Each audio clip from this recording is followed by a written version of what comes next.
What's up, guys? My name's Corey T. For those of you that didn't come from my other channel, you should go check out my vlog. It's youtube.com/CoreyT0304. Link is also going to be in my pants.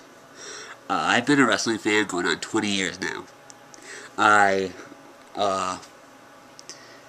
have been through the Attitude Era, the Hogan era, and I'm going through the Cena era right now.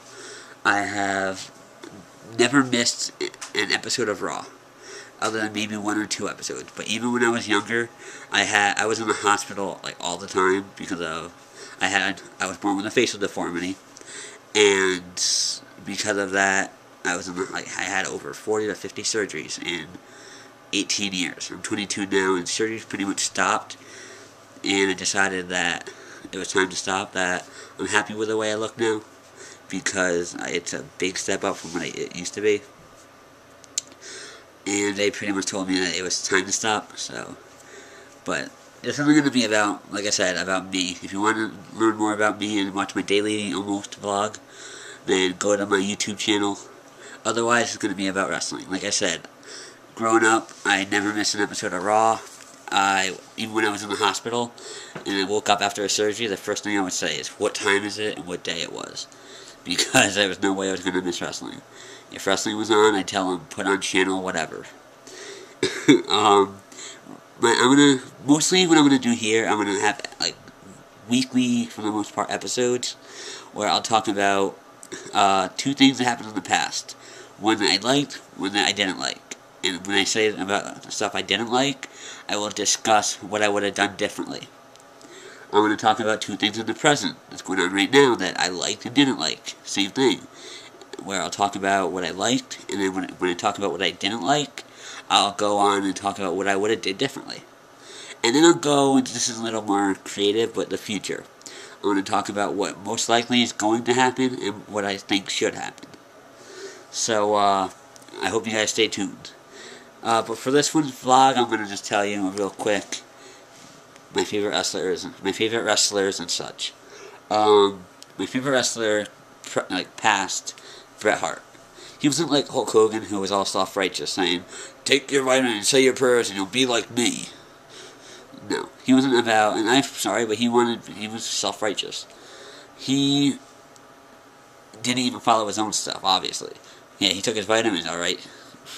Special wacky vitamins that made him all drugged up and full of roids. I don't know what I meant. Anyway, my favorite wrestler back then was Bret Hart. I feel like he represented better morals for kids. He wasn't about being all like perfect. He was about defending your family when it came down to it, having principles, and having your own self-worth. Whenever he wrestled, he rarely wrestled and it didn't mean something. Like now you can have Big Show versus R-Truth, and it's just a match to get Big Show over. But now when Bret Hart wrestled, whether it was against a jobber or against someone like Jerry Lawler, his match always meant something.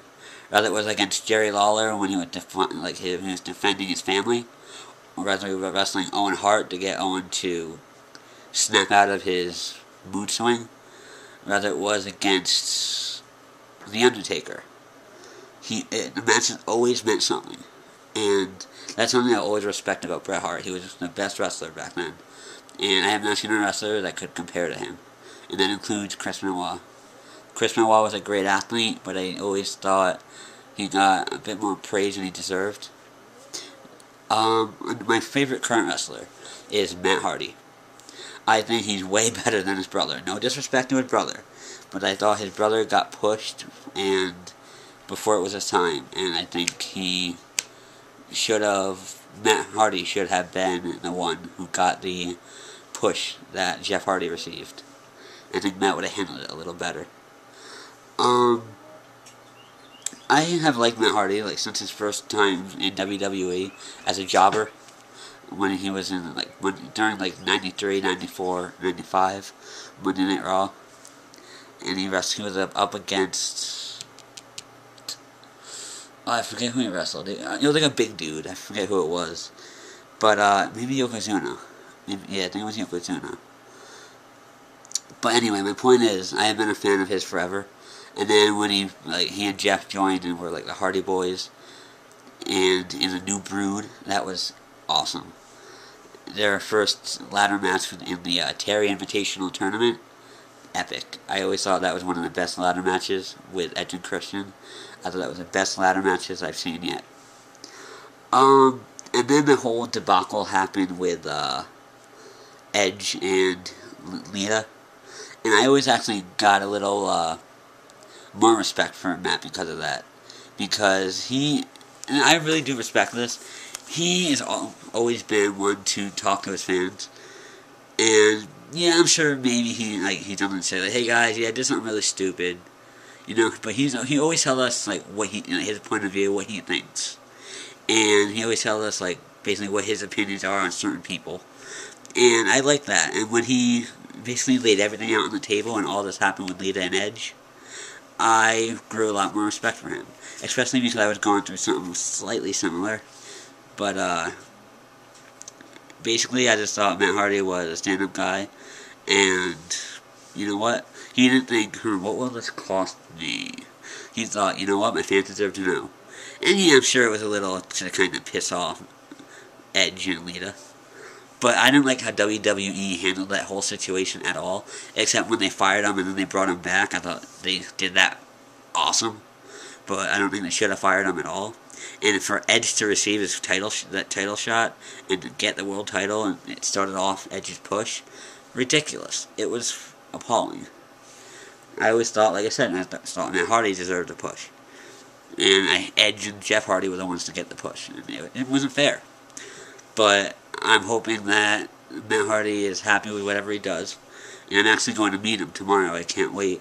I'm actually thinking about telling him about the vlog and telling him about this channel and seeing if he'll advertise, like, get a little publicity for me. But basically what I'm going to do, like I said, every week I'm going to do another video. Every video you'll have past, present, and future. My opinions.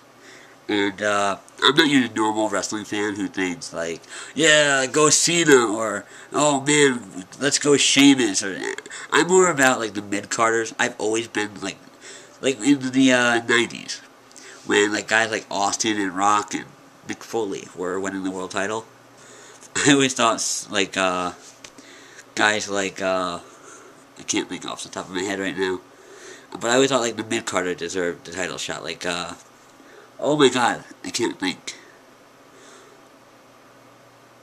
Alright, you know what? Forget the late 90s.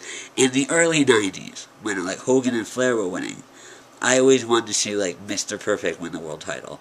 Or I wanted to see, like the guys who I thought were never really given the bigger push that they deserved.